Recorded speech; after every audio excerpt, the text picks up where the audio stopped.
தமிழர் தமிழால் இணைந்து நாம் தமிழராய் விடுவோம். நாம் தமிழர் நாம் தமிழர் நாம் தமிழர் தமிழ்த்தாய் வாழ்க தலைவர் பிரபாகரன் வாழ்க தமிழ்த்தாய் வாழ்க தலைவர் பிரபாகரன் வாழ்க தமிழ்த்தாய் வாழ்க தலைவர் பிரபாகரன் வாழ்க நாம் தமிழர்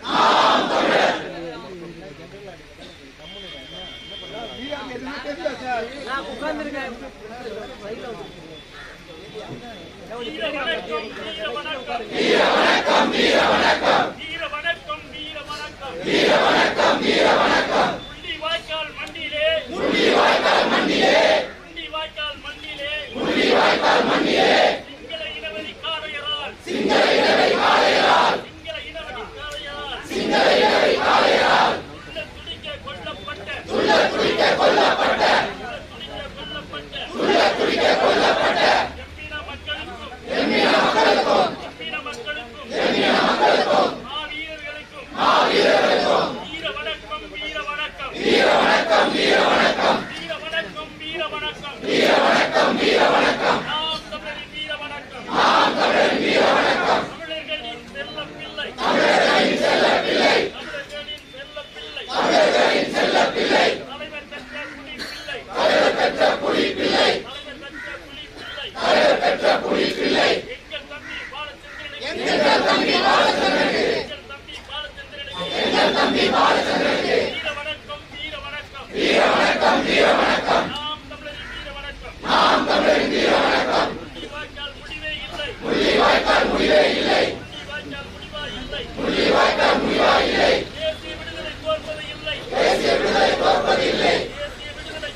அண்ணா அண்ணா அண்ணா தாஸ் மணி மணி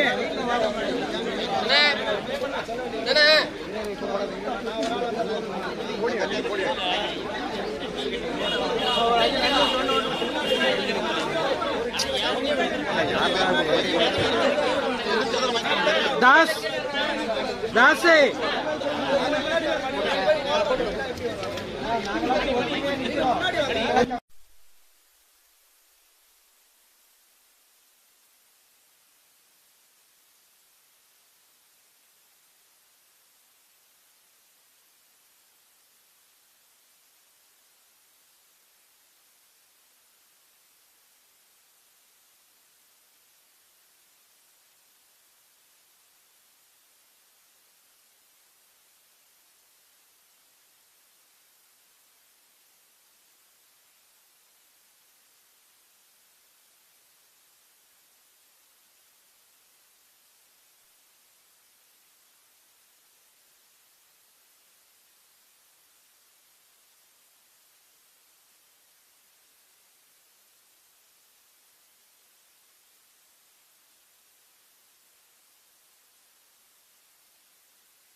பாரு அவங்க சொல்றது அளவுக்கு வச்சுக்கிறாங்க.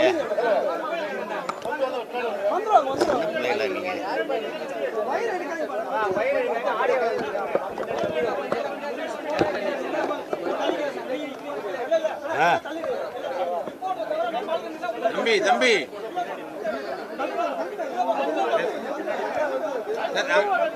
ஐயா ஐயா ஐயா தம்பி தம்பி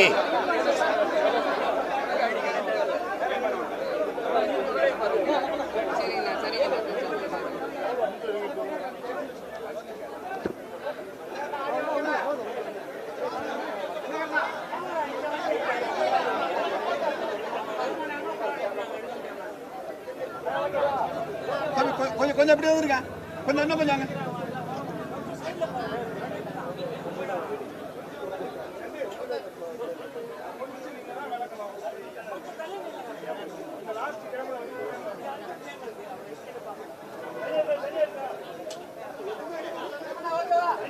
ஒரு போராட்டம் எப்பா அடிப்படை தானே தள்ளிங்க சொல்லுப்பா.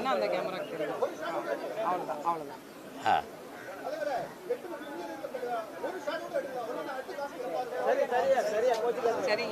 சரி மன்னிச்சுக்கிறேங்க.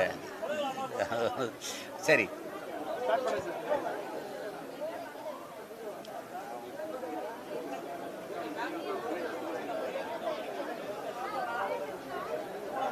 நம்ம ஆளுங்க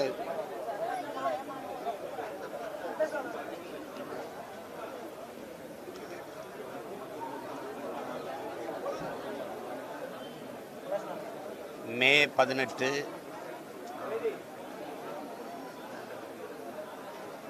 மீனர் படுகொலை நாள்.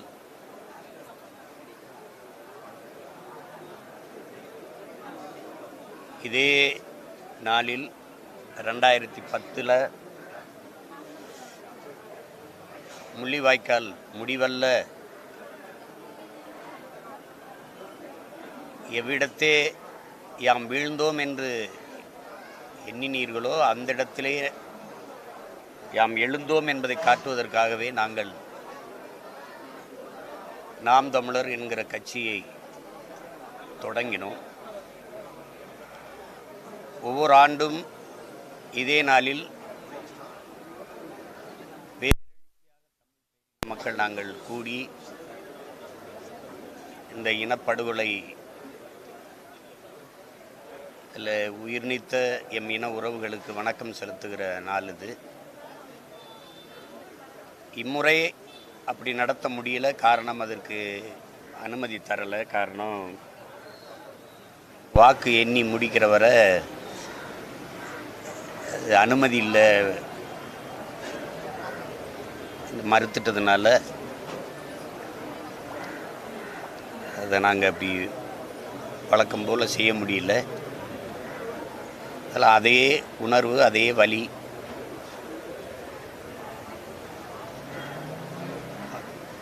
சுமந்து நிற்கிற பிள்ளைகள்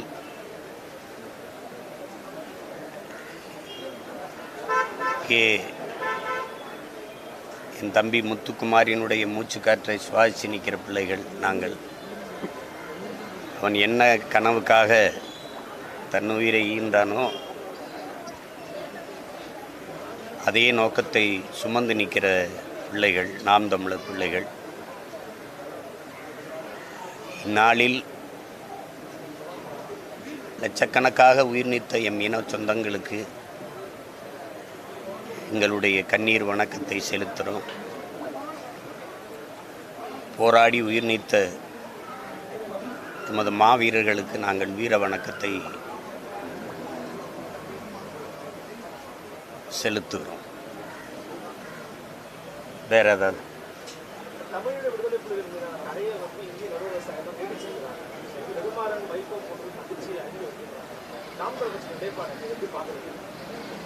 தடையே எனக்காக தான் போட்டிருக்கு. அது காரணம் சொல்லும் பாருங்க. 17 காரணம் என்னையே தான் சொல்லுது. அது தெரியுமா தெரியாது உங்களுக்கு?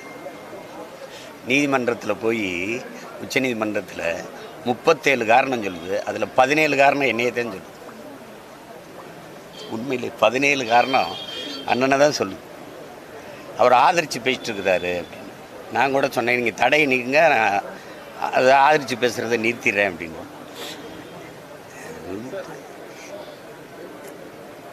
உங்களுக்கே தெரியும், இப்போ நீங்கள் வெள்ளாமை இல்லாத ஒரு காட்டுக்கு எதுக்கு வேலி?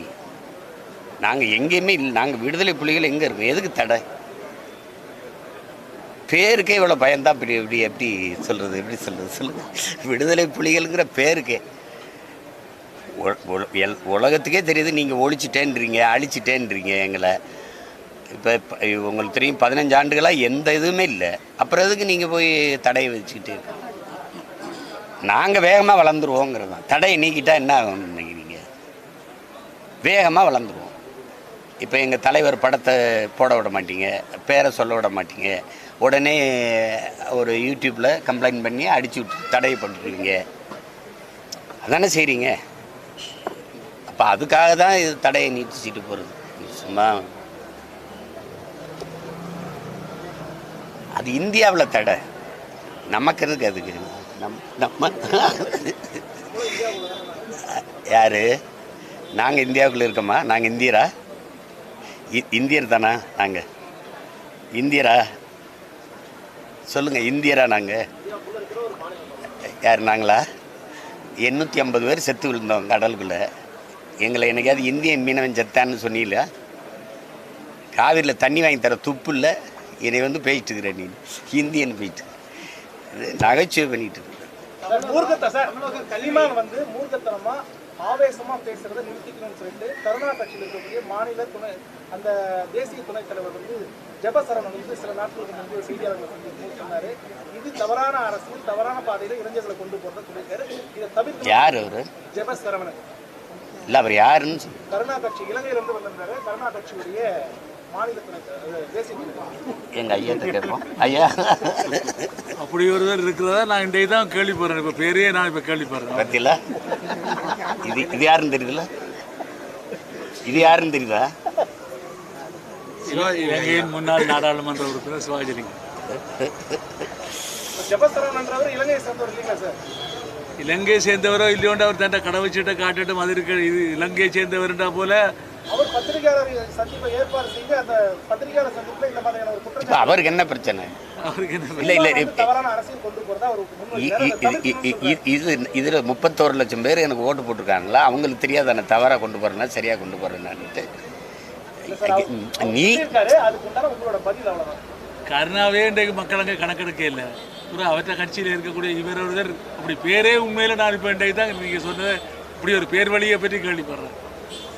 அவ்வளோ ஒரு வாரத்துக்கு முன்னாடி வினோதோட அம்மா காவேரி அவங்க வந்து பத்திரிகையாளர் மன்றத்தில் ஒரு அதில் நாம் தமிழர் கட்சி வந்து இளைஞர்களுடைய தியாகத்தையும் அவங்களுடைய உணர்வுகளையும் வியாபாரமாக பண்ணிட்டாரு. அவருடைய பையனோட மரணத்தை வச்சு வெளிநாடுகளில் காசு வாங்கிக்கிறாங்க. அவங்க நிறையா போஸ்ட்லாம் போகிறாங்க. குடும்பத்துக்கும் எனக்கு அம்மா அவ்வளோதான், விட்டுருங்க.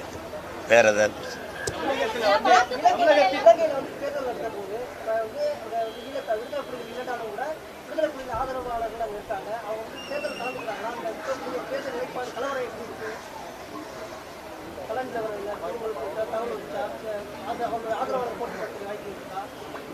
இல்லை, போட்டி தொடர்ச்சியாக போட்டிக்கிட்டு தான் இருக்காங்க. இப்போ எங்கள் ஐயா இருக்காங்க, போட்டிடுறோம். எங்கள் ஆளுங்க போட்டிட்டு தானே இருக்காங்க. தமிழகத்தில் வந்து கல்வி வந்து காவி மயமாகல, கலைஞர் மயமாகல ஒரு விமர்சனம். நீங்கள் எப்படி பார்க்குறீங்க? 8ஆம் வகுப்பு 9ஆம் வகுப்பு 10ஆம் வகுப்பு 3 வரையுமே வந்து பாடத்திட்ட வச்சு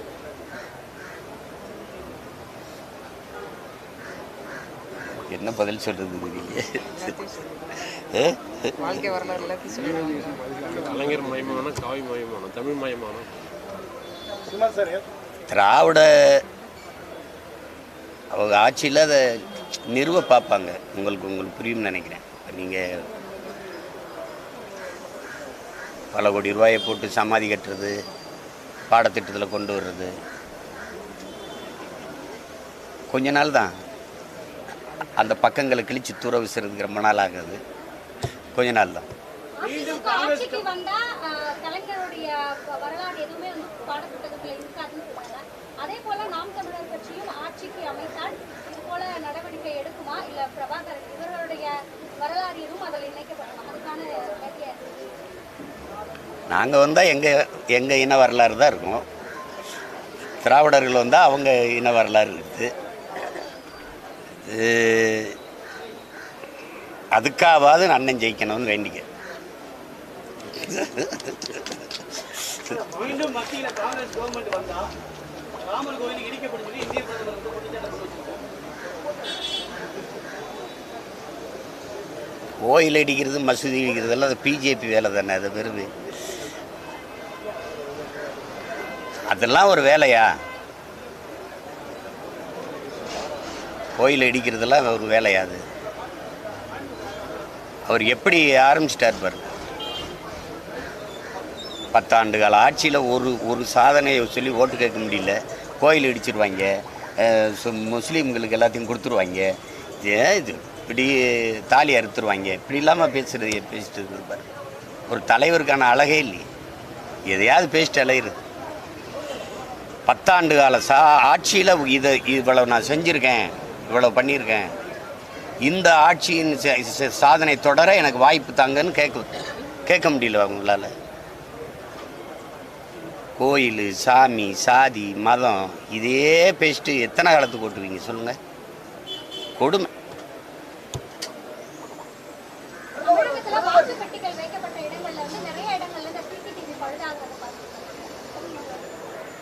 பழுதாகும் தானே தங்கச்சி, பழுதாகும் தான்.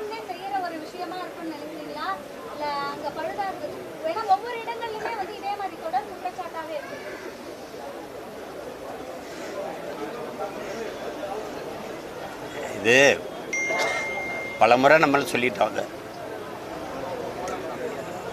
இது வந்து நீங்களே பார்க்குறீங்க, ஒரு தேர்தல் ஆணையம் எந்த அளவுக்கு இயங்குதுங்கிறது நீங்கள் பார்க்குறீங்க. லாரியில் இருந்து வாக்கு எந்திரத்தை தூக்கிட்டு ஓடுறது, ஹோட்டலில் தலைக்கு வச்சு படுக்கிறது, ஆட்டோவில் எடுத்துக்கிட்டு போகிறது, இதில்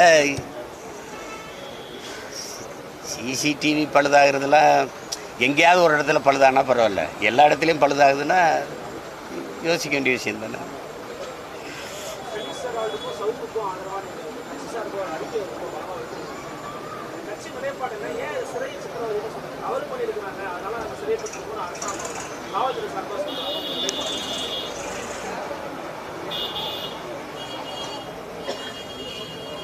தம்பி சவுக்கு சங்கர் வந்து பேசுனது தவறு.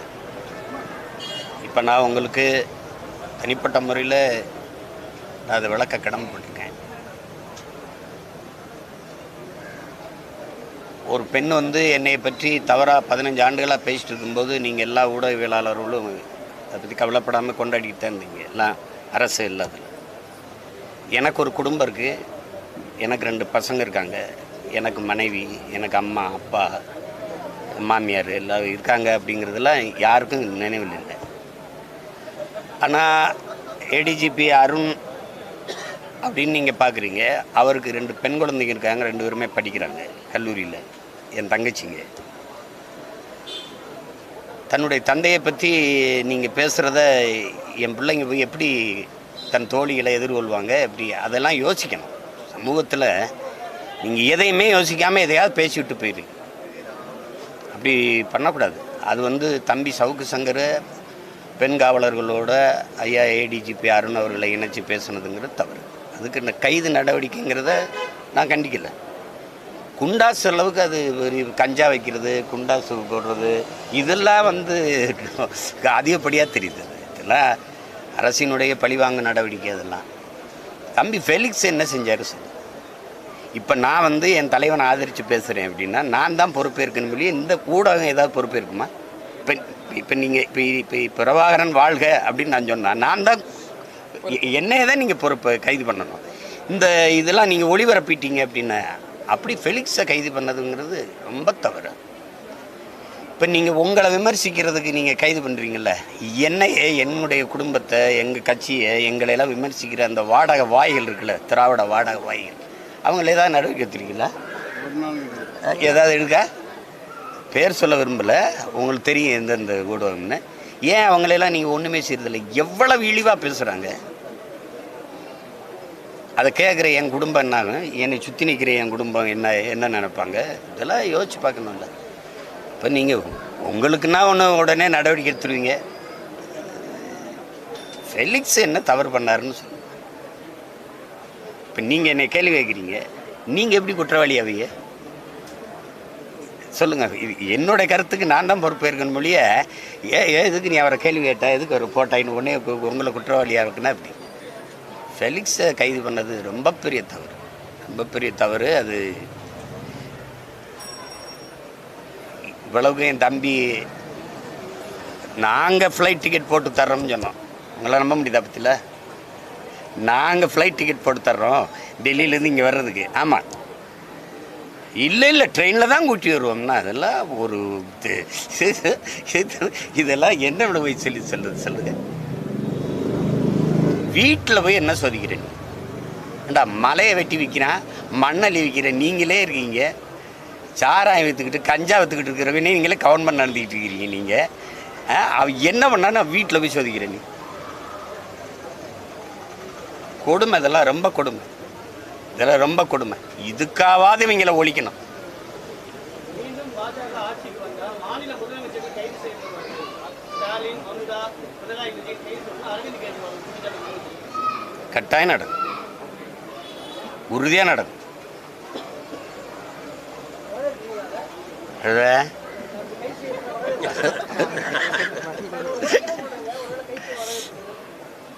செய்வாங்க. இந்த கொடுமையெல்லாம் நடக்கும், எதிர்த்து போராடணும்.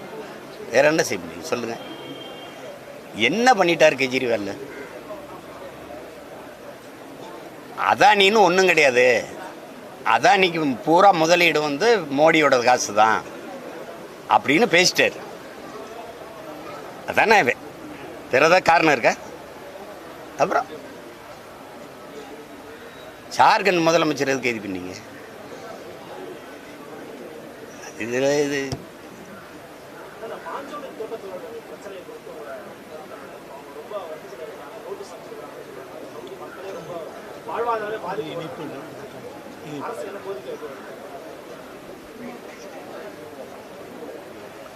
நான் கோரிக்கை வச்சா அந்த அரசு ஏற்றுருமா?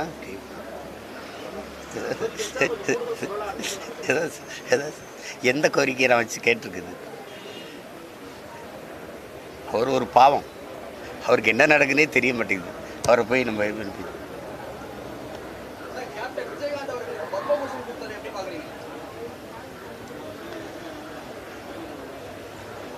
அதை நான் வரவேற்கிறேன். அவருக்கு ஒரு உரிய நபருக்கு உரிய மதிப்பு கொடுக்கப்பட்டதா அன்னி பிரேமலதா சொன்னது தான் நான் சொல்லணுங்க. அவர் இருக்கும்போது கொடுத்துருக்கணும்,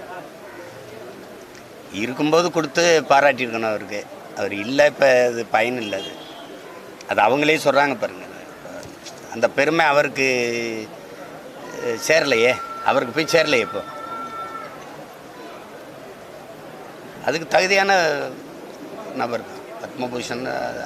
அது பெறுறதுக்கான தகுதியான நபர் தான் அவர். நீங்கள் கட்சி தலைவர், ஒரு நடிகர், அதெல்லாம் விடுங்க, நல்ல மனிதன்.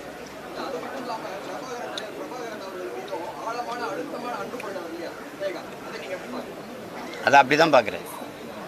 அதனால தான் பெரியவனுக்கு வந்து விஜய் பிரபாகரன் பேர் வச்சார். அது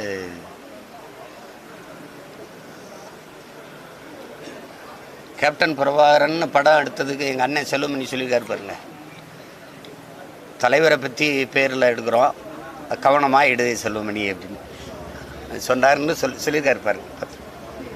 அதை நான் ரொம்ப பெரிதாக மதிக்கிறேன், நேசிக்கிறேன். தமிழ்நாட்டில் மின்சாரம் எப்படி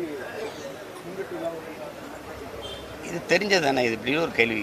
தேர்தல் வரைக்கும் அண்ணன் பேசியிருக்கேன். தேர்தல் வரைக்கும் சரியாக கொடுப்பாங்க, வாக்குப்பதிவு முடிஞ்சதுலேருந்து துண்டிச்சிருவாங்க. இப்போ இப்போ எங்கள் வீட்டிலலாம் எப்படின்னா அடிக்கடி போய் வருது. என்னன்னு தெரியல. இப்போ கரண்ட்லாம் இப்படி தான் இருக்கும் போருக்கு அப்படின்ற மாதிரி அது ஏதோ ஒன்று நடக்குது. நீங்களே பாருங்கள், இவ்வளோ காலம் ஆட்சி நடந்திருக்குது. ஒரு தடையற்ற மின்சாரம் தர்றதுக்கு இவங்களால் எந்த முயற்சியாவது இருக்குது தப்பு. நகரத்திலே தலைநகரிலே எப்படி இருக்குன்னா, சிற்றூர்களில் எங்கள் அம்மா அப்பாவெல்லாம் யோசிச்சுப்பாரு, சிற்றூர்களில் யோசிச்சுப்பாரு. ரொம்ப கொடுமை, ரொம்ப கொடுமை. சீதைக்கு கோயில் கட்டப்படும், வாரணாசியில் கிருஷ்ணர் கோயில் கட்டப்படும், ஞானவாபி மசூதி இடிக்கப்பட்டு அந்த இடத்துல வந்து விஸ்வநாதர் கோயில் கட்டப்படும் சொல்லி இஸ்லாம் மாநிலத்தை சேர்ந்த முதலமைச்சர் பாஜக வேற என்ன அவங்களுக்கு தெரியும்னு நினைக்கிறீங்க? இடிக்கிறது, கோவில் கட்டுறது, இதை தவிர வேறு என்ன தெரியும்? ஒன்று தான் தம்பி, சாதி மதம் கடவுள் இதை சிந்திக்கிறவன் வந்து மக்களை பற்றி சிந்திக்க மாட்டான். மக்களை பற்றி சிந்திக்கிறவன் சாதி மதம் கடவுள் அதை பற்றி சிந்திக்கிற நேரம் இருக்காது. இப்போ புரியுதா? இதை பிஜேபிக்கு வேறு என்ன தெரியும்னு நினைக்கிறேன். பல முறை சொல்லிட்டேன், பசுமாடு பாகிஸ்தான் பக்கத்து நாடு, ஜெய் ஸ்ரீராம், பாரத மாதாவுக்கு ஜெய். இதை தவிர வேறு ஏதாவது கோட்பாடு இருக்கா பாரு.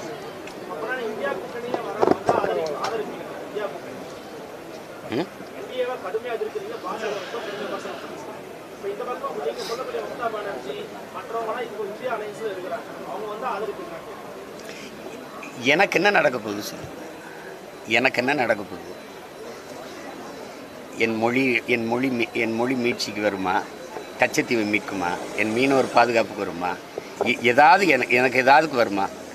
காவிரி நதிநீர் உரிமைக்கு பேசுமா? இல்லை காங்கிரஸ் வந்தால் பேசுமா? இல்லை பிஜேபி வந்தால் பேசுமா? அதை பற்றி பேசுறதுக்கு நேர விரையும் தெண்டம். சினிமாவில் வந்து ஜாதி வந்துருச்சு, மாரஞ்சித் வெற்றிமாறன் மாரித்தலைவர் போன்றவர்களால சாதி வந்து அதிகமாக பேசப்படுது, வன்முறைகள் வந்து நடக்குது அப்படின்னு சொல்றாங்க. குறிப்பாக வெற்றிமாறனுக்கு வந்து படமே எடுக்கிறது அப்படிங்கிற மாதிரி ஒரு கருத்து வந்து சிலர் பதிவுக்கு வராங்க. இதுக்கு உங்களுடைய இந்தியாவிலே தலை சிறந்த இயக்குனர்னா என் தம்பி வெற்றிமாறன் தான். அவனுக்கு படம் எடுக்க தெரியலன்னா பிறகு எவனுக்கு படம் எடுக்க தெரியும்? யாருக்கு படம் எடுக்க தெரியும்? எனக்கு தெரிந்து நான் ஒரு திரைக்கலைஞனாக சொல்கிறேன், என் தம்பி மாதிரி சிறந்த இயக்குனரே கிடையாது. அவன் ஆக சிறந்த இயக்குனர். அதுபோல் இப்போ ஏதாவது பேச்சுன்றது இருக்கா இல்லையா? சாதி எதுவும் நாங்களே கண்டுபிடிச்சி, நாங்கள் அண்ணன் தம்பியெல்லாம் கண்டுபிடிச்சி கொண்டு வந்து இறக்கி விட்ட மாதிரி போயிட்டு இருக்கிறீங்க.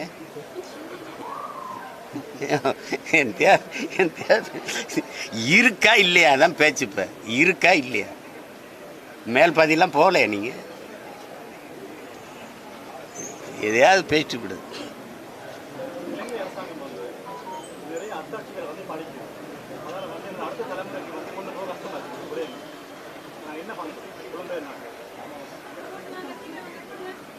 பகுதி நேரமாக வகுப்புகள் எடுக்கணும். அதை பல முறை நான் வலியுறுத்தியிருக்கேன். பகுதி நேரமாக விடுமுறை நாட்களில் பிள்ளைகளை கூட்டி வச்சு பேசணும். நம்ம ஏன் இங்கே வந்திருக்கோம்னு சொல்லணும், நம்ம இனம் எதுன்னு சொல்லணும், நம்ம தலைமை யாருன்னு சொல்லணும், நம்ம மொழி என்னன்னு சொல்லணும், நம்ம வரலாறு என்னன்னு சொல்லணும், கற்பிக்கணும். அது அது அது அது செய்யும்போது அது நடந்துட்டு தான் இருக்குது. நீங்கள் நினைக்கிற மாதிரிலாம் படகுன்னு தான் அழிஞ்சிறது. பயப்படாதீங்க, அப்படிலாம் விட்டுற மாட்டோம்ல.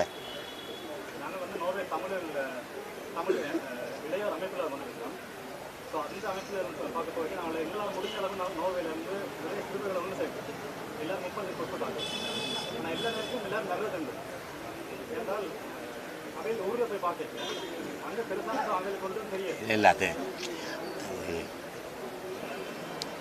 அப்படி தான் இருக்கும். அதுக்கு சோர்ந்துடக்கூடாது. தற்சோர்வு அடைஞ்சு வரல அப்படின்னு விரக்தி அடைஞ்சு விட்டுட்டு போயிடக்கூடாது. தொடர்ச்சியாக செஞ்சுட்டு இருக்கணும். வருவாங்க. நான் ஒருத்தன் வந்தேன், எத்தனை லட்சம் விதைகளை தூவியிருக்கேன்னு பார்த்தீங்களா?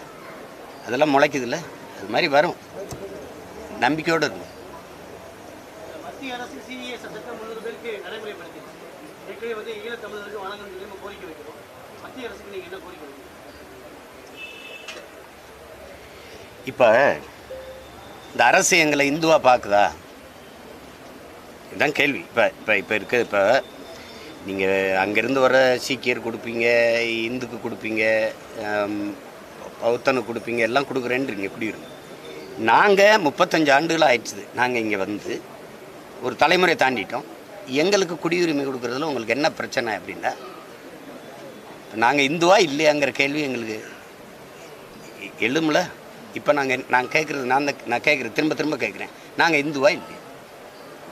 எங்களுக்கு ஏன் குடியுரிமை கொடுக்கல? அது தராது.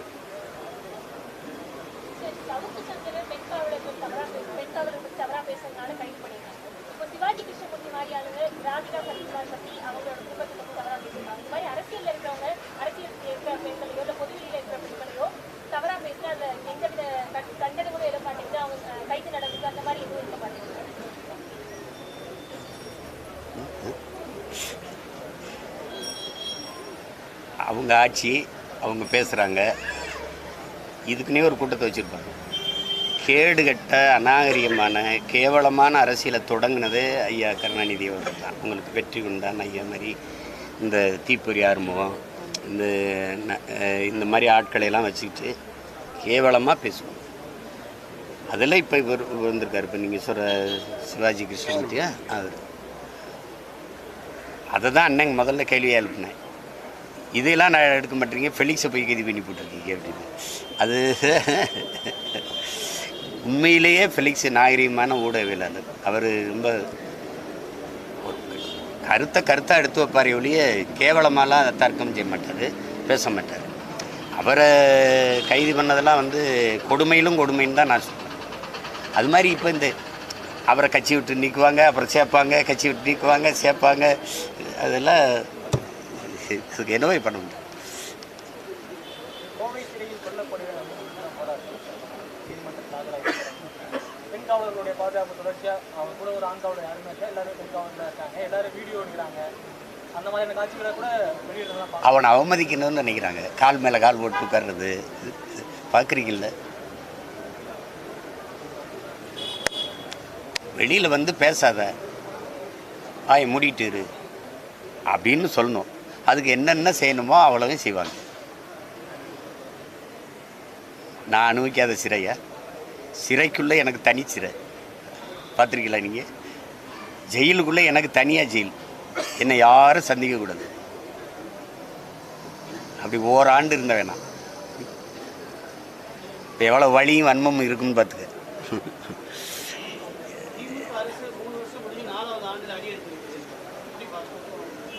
அடி எடுத்து வைக்குதா?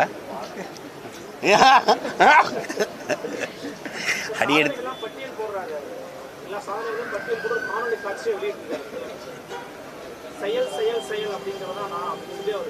இது காரணம் என்ன தெரியுமா? வெறும் செய்தி அரசியல் தான், சேவை அரசியலோ செயல் அரசியலோ இல்லைன்னு நான் சொல்லிட்டேனா. அதுக்கு செயல் செயல் செயல். என்ன செயல்? எங்களுக்கு ஒரு தாத்தா இருந்தான், காமராஜ்னு பேர். அவன்கிட்ட போயிட்டு 2 நியூஸ் ரீல் எடுத்து நம்ம சாதனையெல்லாம் விளக்கி நம்ம ஒரு படம் மாதிரி எடுத்து போடலாம் அப்படின்னு சுந்தரம்னு ஒரு டைரக்டர் கேட்குறாரு. என்ன சாதனை? பள்ளிக்கூடம் கட்டியிருக்கோம். சரி. ரோடு போட்டிருக்கோம். டேமெல்லாம் கட்டியிருக்கோம். அப்போ விவசாயம் பார்க்குறான், பிள்ளை படிக்குது, சொன்னால் நடக்குதுல்ல. இதுக்கு படம் போட்டு வர காட்டுவியா?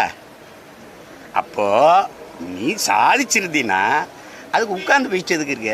அதே எனக்கு தெரியும்ல, நாளில் பேசணும். அந்த சாதனையை அனுபவித்தவன், அந்த செயலை அனுபவித்த நாளில் பேசணும். நீங்கள் ஏன் உட்காந்து முதலமைச்சரே நான் இதை சாதித்து விட்டேன் நீங்கள் சொல்லாதீங்க ஜமா, அதை நாங்கள் சொல்லுவோம். இதுக்கு பேர் தான் செய்தி அரசியல். செயல் அரசியலோ சேவை அரசியலோ இல்லைன்னு சொல்கிறது காரணம் இதுதான். அதனால எங்கள் தாத்தா செத்துட்டார். இதை விடவெல்லாம் அவரை கேவலப்படுத்த முடியாது. ஏதோ ஒரு கொடுவை.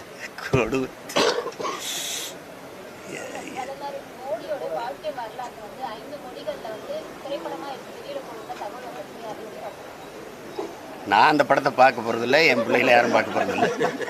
எங்களுக்கு ஒன்றும் புரியவும் புரியாது.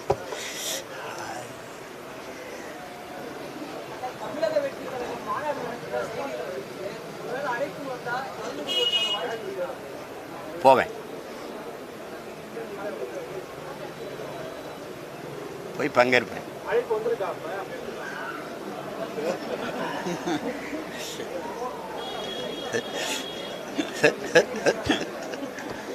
என்ன உன் பிரச்சனை? ஹலோ, என்னடா உன் பிரச்சனை? இப்போ நாட்டில் பிரச்சனை அண்ணனும் தம்பி சேர்ந்துடக்கூடாதுங்கிறது தானே.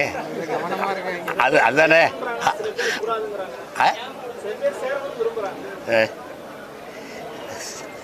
சேரணும்னு விரும்புகிறாங்களா?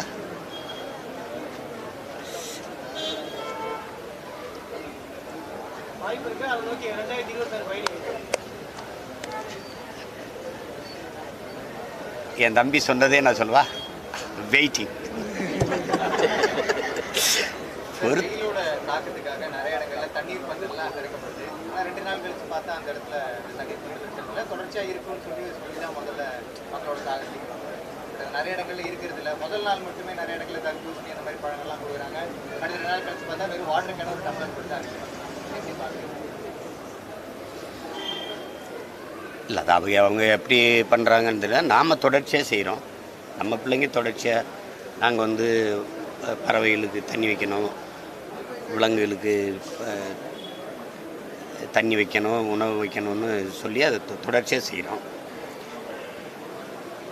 இது ஒரு மாண்பு. இதை போய் அரசு வேலை திட்டம் அப்படிலாம் கருதிக்கிட்டு இருக்க வேண்டியதில்லை. செய்யணும், அது செய்யணும்.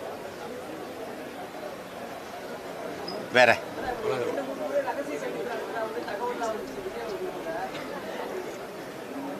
நாங்கள் என்ன கள்ளக்காதலர்கள் மாதிரி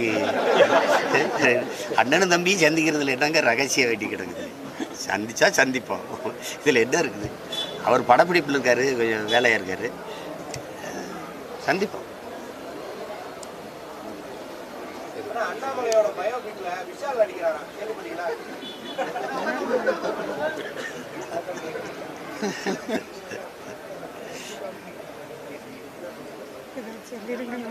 ஏதோ சொல்லிடுவா.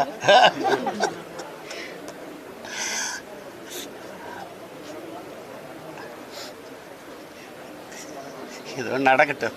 வேற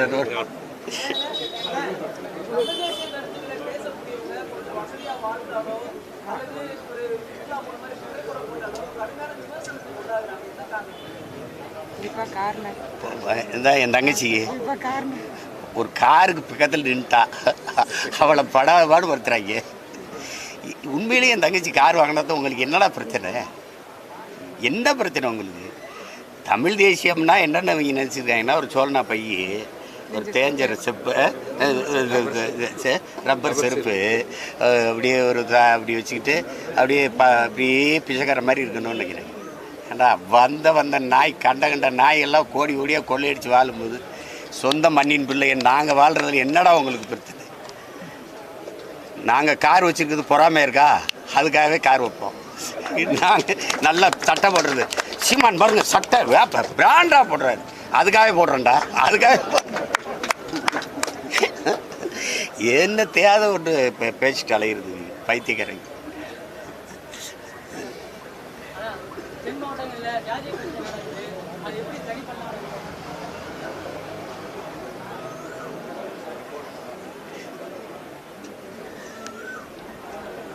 அது ஒரு கொடிய நோய். அது உங்களுக்கு புரியும் நினைக்கிறேன். புற்றுநோயை விட கொடிய நோய் வந்து இந்த சாதி மத உணர்ச்சி தான். அதை தகர்க்கிறதுக்கு பதிலாக அதையே வச்சுக்கிட்டு அரசியல் செய்ய வந்தது இருக்குல்ல, அதில் தான் பிரச்சனை. அதை தகர்க்கிறதுக்கான வேலையை தான் நாங்கள் செய்கிறோம். அந்த உணர்ச்சியிலிருந்து வெளியேறி நாங்கள் தமிழர்கள் என்று ஒன்று கூடுறது இருக்குல்ல, அதில் எல்லாம் அது செத்து விழும். கொஞ்சம் சைத்துக்கிறீங்க, கொஞ்ச நாள் சரி பண்ணிடலாம்.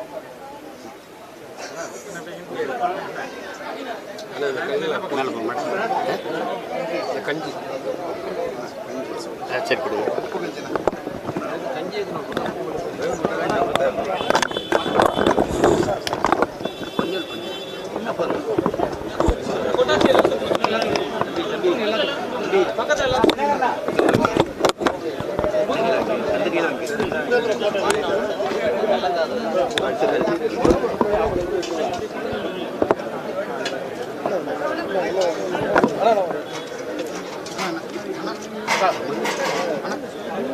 அது போயிடலண்ணா. கொஞ்சம் சைடில் கொஞ்சம் சைடில் வாங்க, கொஞ்சம் சைடில் வாங்க. சரி